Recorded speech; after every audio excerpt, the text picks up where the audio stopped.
رسول الله پرسیدن به اون سوارکارا توجه کردی؟ بله کردم.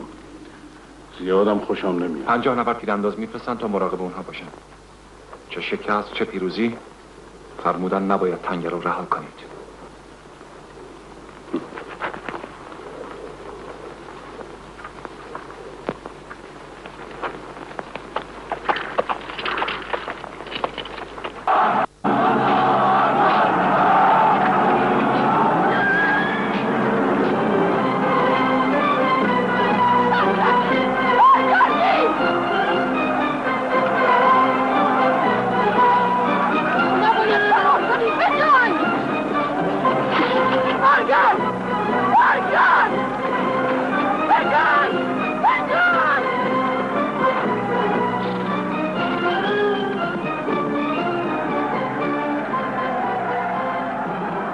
در قضیه احد بعد از آنی که اون حادثه تلخ اتفاق افتاد، اول پیروز شدن، بعد یه عده مأموریت ها رو فراموش کردن، تنگه رو رها کردن، رفتن سراغ غنیمت جمع کردن.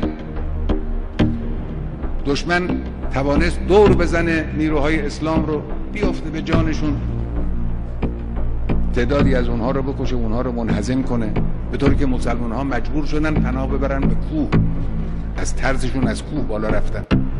جان مبارک پیغمبر به خطر افتاد، ضربه به پیغمبر وارد آمد.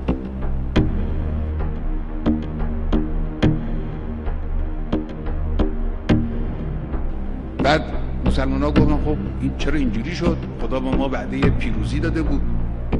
خدای متعال میفرماید که ما شما رو پیروز کردیم. وعده خدا عملی شد، اما شما خودتون هستید که کار رو خراب کردید. قلتم انا هذا، میگید از کجا این ضربه رو ما خوردیم. بعد قرآن میفرماید قل هو من عند انفسکم، از خود شما بود، خودتون خطا کردید. ان الله علی کل شیء قدیر.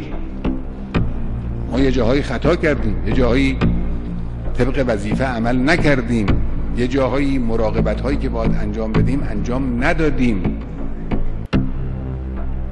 یه جاهایی دلبستگی های خودمون رو زیر پا نگذاشتیم، به چیزهایی که باید از اون پرهیز کرد و برحذر بود سرگرم شدیم، به منازعات سیاسی، به مشاجرات.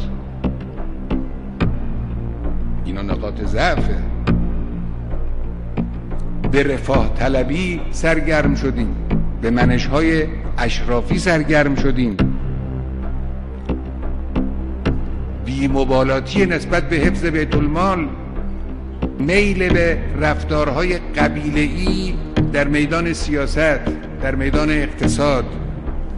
رفتار قبیله‌ای معناش اینه که تخطئه یا تأییدی که نسبت به کار کسی میکنم ناشی نباشه از ماهیت عمل او، ناشی باشه از نحوه ارتباط او با من.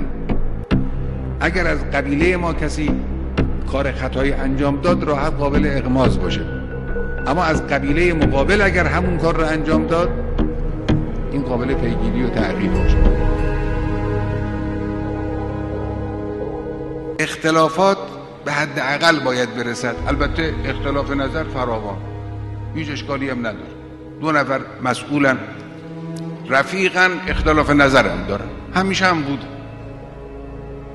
اما اختلاف نظر نباید به اختلاف در عمل، به اختلاف در برخوردهای گوناگون، به اختلاف علنی، به گریبانگیری، به مچگیری در مقابل چشم مردم منتهی بشه. اختلافات رو به مردم نباید کشوند.